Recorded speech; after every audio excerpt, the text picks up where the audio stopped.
ગણપતિ બાપા મોરયા।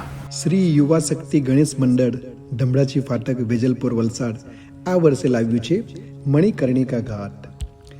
મિત્રો તમને ખબર જ હશે, મણિકર્ણિકા ઘાટ કાશી વારાણસીનો સૌથી પ્રાચીન અને મહત્વનો ઘાટ માનવામાં આવે છે। માન્યતા છે કે અહીં દેવાધિદેવ ભગવાન શિવ પોતાની પત્ની પાર્વતીજીના કાનનું મણિકર્ણ ગુમાવ્યું હતું, એટલા માટે આ ઘાટને મણિકર્ણિકા ઘાટ કહેવામાં આવે છે। આ ઘાટ હિન્દુ ધર્મમાં મોક્ષ સ્થળ તરીકે પ્રસિદ્ધ છે। કહેવાય છે કે અહીં અંતિમ સંસ્કાર કરવાથી આત્માને જન્મ મરણના ચક્રથી મુક્તિ મળે છે। સતત અગ્નિ અહીં પ્રજ્વલિત રહે છે, જેને મહાશ્મશાન કહેવામાં આવે છે। અહીં દરરોજ સેંકડો અંતિમ સંસ્કાર થાય છે, છતાં આ સ્થળ ભક્તિ, આધ્યાત્મિકતા અને મોક્ષની આશા સાથે જોડાયેલું છે।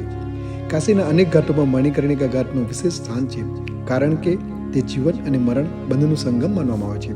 સરળ ભાષામાં કહીએ તો મણિકર્ણિકા ઘાટ એ સ્થાન છે જ્યાં માન્યતા અનુસાર અંતિમ ક્રિયા કરવાથી આત્માને મુક્તિ મળે છે અને ભગવાન શિવ પોતે મૃતાત્માને મોક્ષ માર્ગે દિશા આપે છે।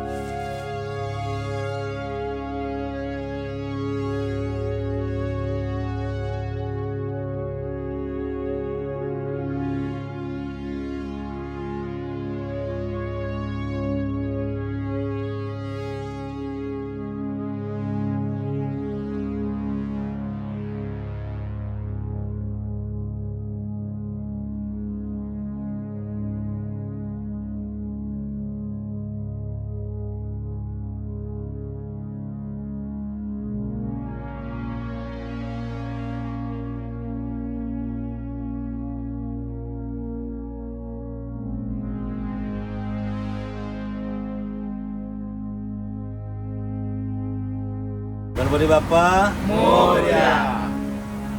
આ ગામ ધમડાચી ફાટક વેજલપુર શ્રી ગણેશ યુવા શક્તિ મંડળ જે છેલ્લા 35 વર્ષથી ગણપતિ બાપાનું આયોજન કરે છે અને દર વર્ષે અવનવી આવી કૃતિઓ રજૂ કરતા રહે છે।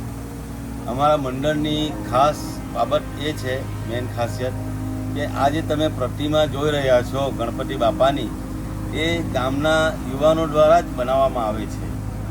અને આ પણ જે તમે ડેકોરેશન જોઈ રહ્યા છો, જે આપણે મણિકર્ણિકા ઘાટ કહેવાય, જે કાશી વિશ્વનાથ આપણી સંસ્કૃતિ, આપણી ધરોહરને પ્રદર્શન કરવાનું એક કાર્ય કરવામાં આવેલું છે।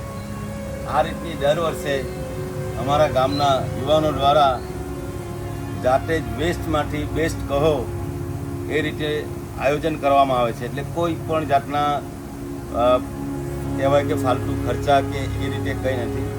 વેસ્ટમાંથી બેસ્ટ બનાવી લોકોને સારું જોવા મળે, સારી શીખ મળે એ રીતે આયોજન કરવામાં આવે છે।